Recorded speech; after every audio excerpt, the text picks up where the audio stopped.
What's up, guys? Mason the Brock Henderson here, and this is The Walking Dead Season 8, Episode 12, The Key. So before I get into this one, I do have one little favor for anybody watching this. I'm going to watch just 2 episodes and do the review on both of those and then upload that. Because I want to try to catch up on Fear the Walking Dead if I can, because I do know they had the crossover event, and I know Morgan has joined Fear the Walking Dead in Season 4.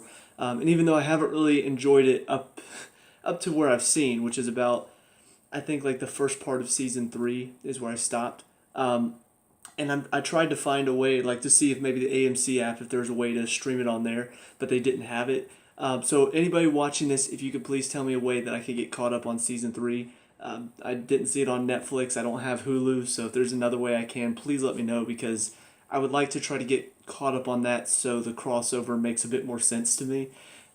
And maybe, if you've seen the crossover event already and I don't need to watch season 3, go ahead and let me know that too, so I don't waste my time. But yeah, so on to this episode.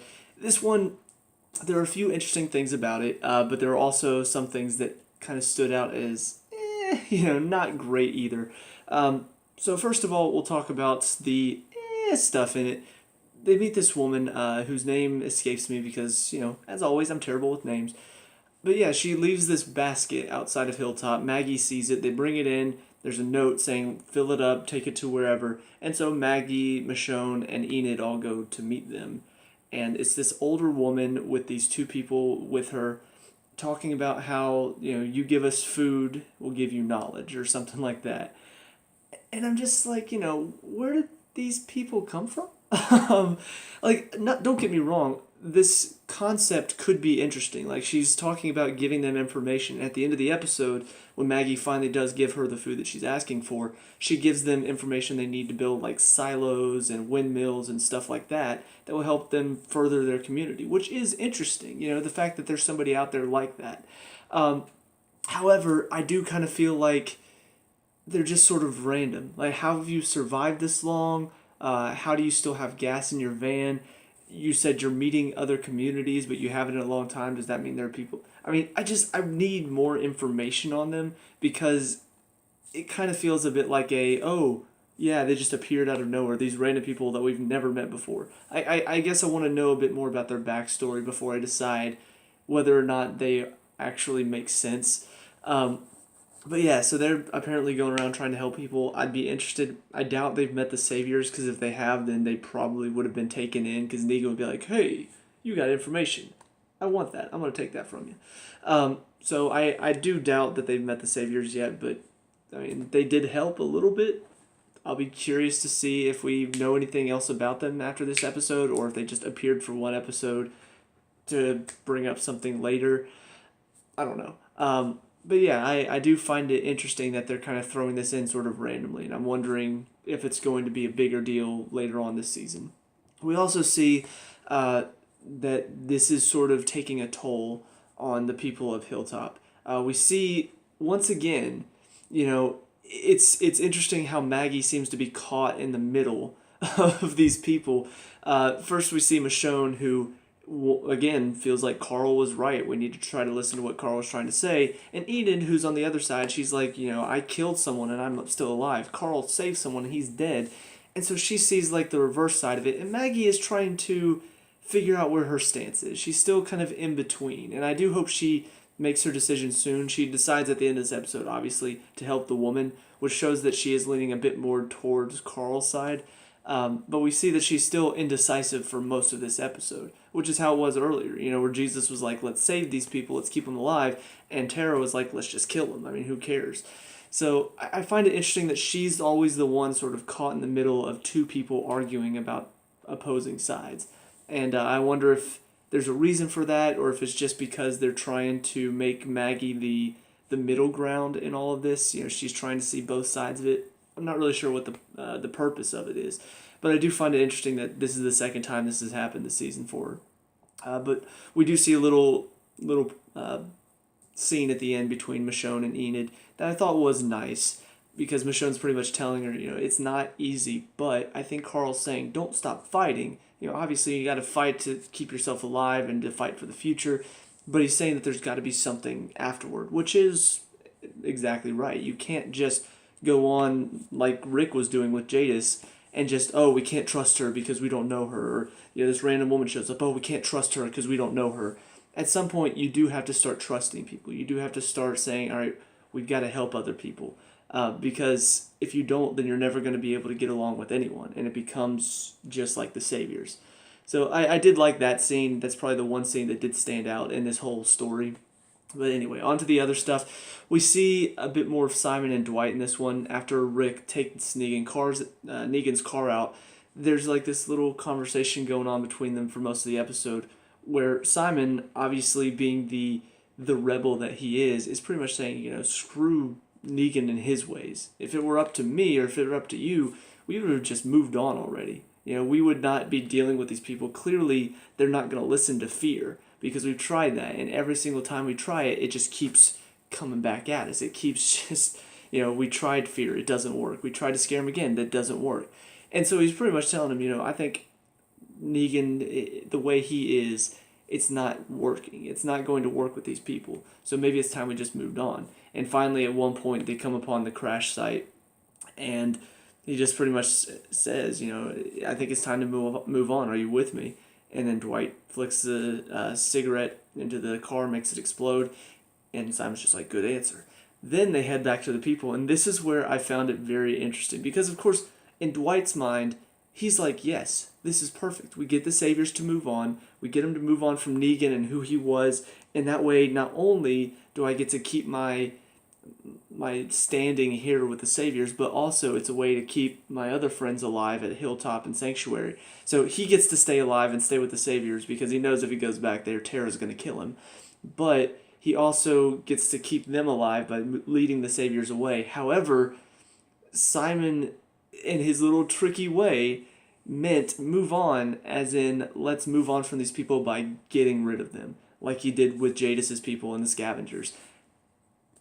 In my opinion, it's just exactly who Simon is. The entire episode, he knows that Dwight is not going to agree to killing a bunch of people, to wiping out a bunch of people. He knows Dwight's not going to agree to that because he knows Dwight. And so instead of making it sound like, hey, let's just kill all these people and move on, he words it as, let's just move on from this whole situation.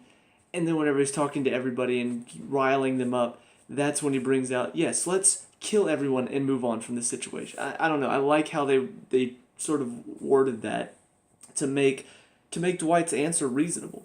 If he had heard that, he definitely would have said, no, definitely not. But because Simon sort of tricked him into it, he went along with Simon's plan and let Simon do what he's going to do. And now he's got them ready to go wipe out Hilltop and everybody. So I don't know. I really like how that whole scene worked out. We also see the last scene that obviously, or not scene, but story in this one, which obviously was the best, is Rick versus Negan.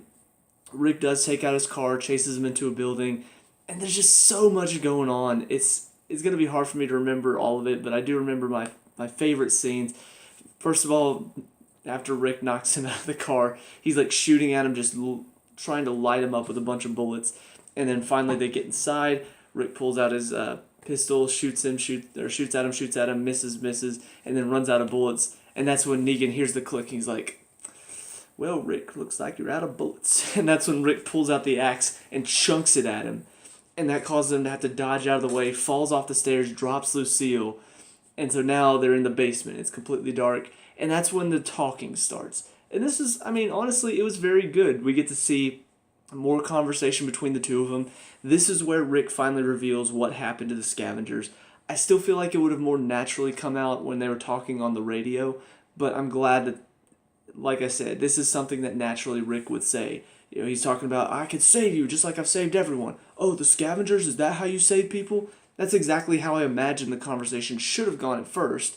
So while it did take longer than I thought it should have for that to come out, I'm glad it does come out very naturally like I expected it should. But this little conversation is very good because we get to see Negan trying to sort of bargain with Rick.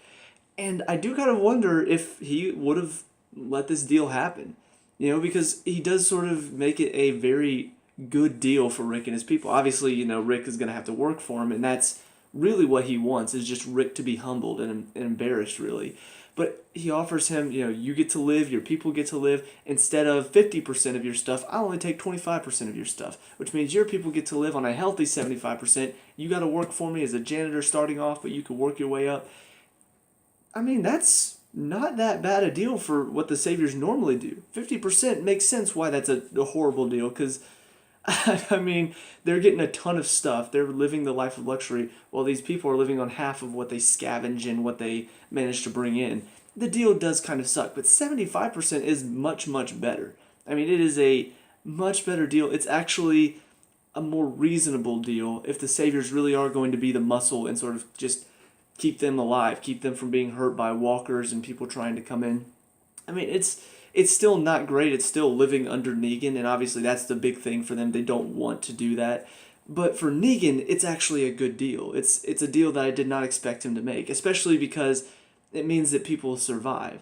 Now, maybe he still would have been like, oh, Rick, don't you know it's still part of my deal? I still have to kill one of your people for everything you've done. Maybe he still would have done that and like killed Michonne or something like that. But in my opinion, the fact that he's making this good of a deal for him means that he really does see this battle. It is sort of like tilting in Rick's favor. So I don't know. I like the fact that we got to see him sort of bargaining for that. And that's when, of course, Rick brings up the whole scavenger thing. Oh, is that how you make deals with people? And then another great scene. All of a sudden, you just, as they're talking, Rick sort of gets quiet, looks down, and just starts smiling. And like, he found Lucille, didn't he? He's like, picks it up over his shoulder. I was just like, man, that was awesome. But then he like lights it on fire. He starts knocking this door open to try to let the walkers out toward Negan. Negan tackles him aside, and they start fighting all these walkers around. It's very intense. And then Negan escapes through a window. Rick manages to get out through the window as well. And Negan's gone. I'm just like, what happened? The final scene that the episode ends on, we see Negan knocked out in a car. He's got like blood streaming down his head. And he wakes up, looks over. Jadis has a gun pointed at him. He's just like, she's like, shut up. So I'm excited to see where this is going to go. Obviously, she feels like you betrayed me. You killed all of my people. Even though it wasn't really him, even though Simon was going against his orders. I feel like he's probably going to bring that up at some point. Now, whether she believes him or whether she just decides she's going to kill him because of what happened, I don't know. But I'm very, very excited to see where this is going. That's all for this episode. Now on to the next one. See you there. And now we've got episode 13, Do Not Send Us Astray. So, this one, it was good. It was enjoyable. There was a lot of good things to it. However, there's one big thing for me that really takes away from this episode. And that is the fact that they were prepared for the entire attack. They were prepared for so much. And yet, somehow, some people turned into walkers. And none of them were prepared for that. The entire section where the people were turning and they started attacking other people, and then when little retard Henry goes to the cage, the fact that nobody is on guard, nobody is like, oh, I hear something, it sounds like a walker, it can't be inside, can it? Hey, there's one right there. Nobody's thinking that. Nobody's watching the prisoner cage to make sure something stupid like, oh, I don't know, maybe the little kid that's trying to find the guy who killed his brother going to the cage. No preparation for that at all. And in my mind, I'm watching their setup whenever Simon and all the Saviors attack at the beginning. I'm watching that whole setup. I'm thinking they're prepared for anything. They're planning for anything. Which means they should be planning, oh, in case something happens in the middle of the night. They were not prepared for that. Which means the Saviors could have just pretended to run away, then come back in the middle of the night, and that would have been it. They wouldn't have been prepared for that. I find that ridiculous. To have something as simple as like 2 or 3 guys, I think, turn to walkers. And that was all it took to kill like 10 people. And then Henry goes to the be stupid, lets all the prisoners out. Nobody's watching the prisoner cage. Nobody's making sure that doesn't happen. I find that ridiculous. I find that is just, it's a way to put our heroes, the good guys, it's a way to put them on their heels, because so far we've seen they can handle anything that Negan and the Saviors are throwing at them. This feels like it's a ploy by the screenwriters. Oh, we got to find a way to weaken them a little bit more. So I know, let's have them be completely unprepared for anything that's about to happen. Wipe out some of their people, let go all of the prisoners, which was one of the big things, the leverage that they had there. Completely waste all of that because they turn stupid for a night. I hate it whenever writers do that. I see this in some other shows too. Moments where it feels like something out of character happens just to draw out the story a little bit more. That frustrates me. Aside from that, the rest of it was enjoyable. We do lose one of our main side characters, and I think his name was Tobin, the old guy that Carol kind of had a little bit of a thing with back at Alexandria. He gets stabbed, and because they coated their weapons with the Walker blood, it ends up killing him in the middle of the night, and so he turns, and then Carol has to be the one to take him out, of course, because if she didn't react to it, we wouldn't have any emotional moment there. I do find it, it's one of those things where he is a character that has been around for a little while now. He's not one of the main characters, obviously, but it is a loss to Carol because there was something there between them. So I do find it interesting that they decide to kill him off. We get to see Zadik helping out a bit more, as far as like he's being told by the head doctor there. She's like asking him, "Have you done this? Have you done this? Have you done this?" "Well, you're useless then. You're ignorant. I can't believe you're even here. What help are you?" And he's like, "Look, I haven't done a lot of stuff, but I know what I can do. So instead of asking me what have I done, why don't you just tell me what I need to do right now?" And it's just a nice little moment where he's just fed up with everything. It's just, I'm here to help. Why can't you just accept my help? Why do you gotta treat me like I'm an idiot? So I don't know. It was a nice little moment for him to step up. I really enjoyed that scene. Getting to see the opening fight scene, I really enjoyed that.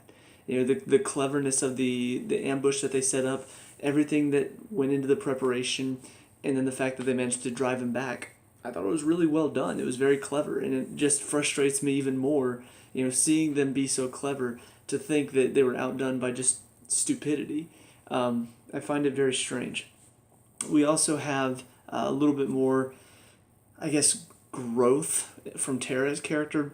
They're fighting, and Simon is sneaking up on her, going to kill her, and then Dwight pulls out a crossbow and shoots her, which startles her and lets her see Simon headed her way. So it's one of those things where to Simon it's going to look like, oh, you tried to kill her, but to them, or to her at least, she looks at it and sees, oh, he actually saved my life because he was letting me know. He could have gone for a kill shot, but he shot me in the shoulder instead.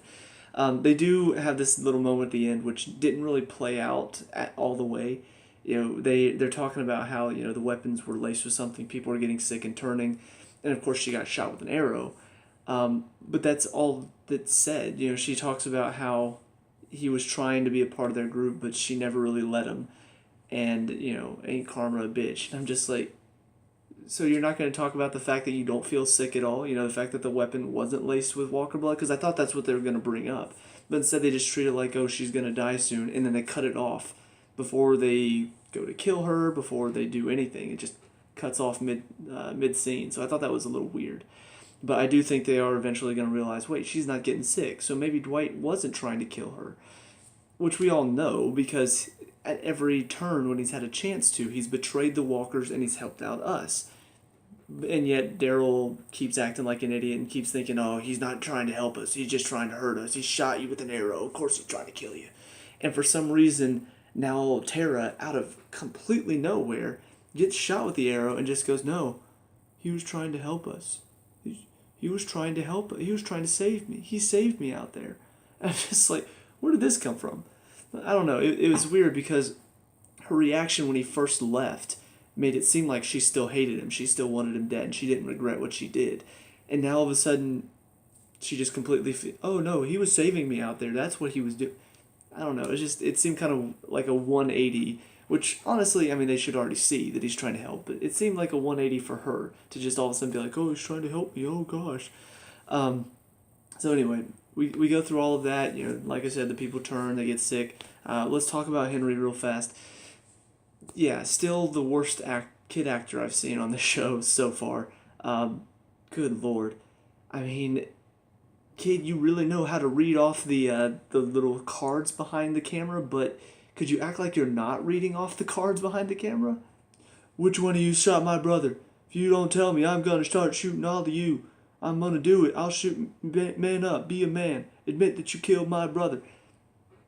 Okay, Stephen Walker from Criminal Minds, why don't you emote a little bit? Good Lord. It's weird because ever since the beginning, I mean, the acting has been very good on this show. For most, there have been a couple weird actors here and there, but for the most part, they've had very good actors, kid actors, all of it.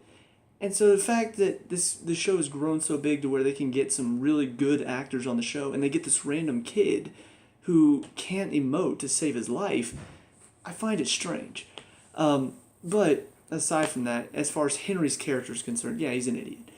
All you got to do, there's no reason why this kid should think, I'm going to go inside of there and then I'm going to shoot them all.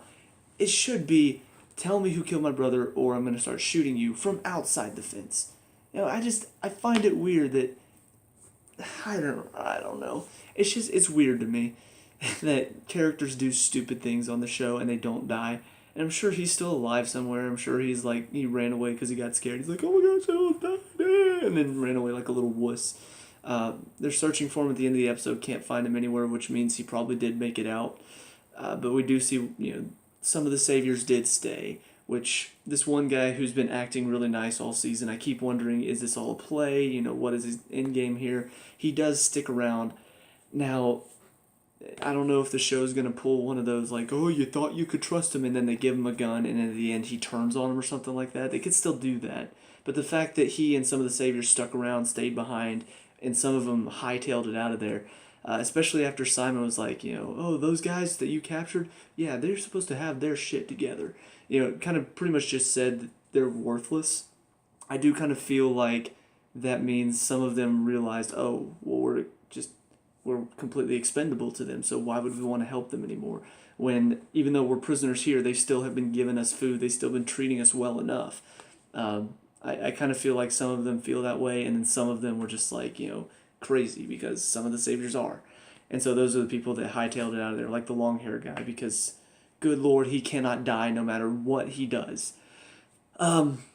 So we see all of them leave. I think Gregory left with them too. I don't know I feel like he's got to die soon, please. I mean, there's only one person I want to die more than the long-haired savior, and that is Gregory. So, don't know what's going to happen to him, but he manages to escape with them as well. We see it kind of ends with them regrouping a little bit. They're finishing off the walkers that are left, having a conversation about what happened and what their next move is. So, yeah, that's about it for this episode. I can't really think of anything else that stood out to me. But yeah, that's it for these two. So like I said at the beginning of this, if you could let me know if there's a way for me to catch up on Fear, or if I even need to understand what's going on with the crossover. If not, I don't know, I may see if a friend has it or something, so I don't have to spend money on it, because some people have said, okay, it's getting a little better, and the fact that they have Morgan on there could be interesting. But in my opinion, it's just the main characters are awful, and I don't want to watch a show where the main characters are trying to survive, and I don't want them to survive. That shouldn't happen. But yeah, just if you guys could let me know, that would be great. But let me know what you guys think about these episodes as well. Let me know down in the comment section below. We can talk about and discuss all that good stuff. Leave a like and subscribe for future Walking Dead reviews, and I'll see you guys in the next one. Peace out.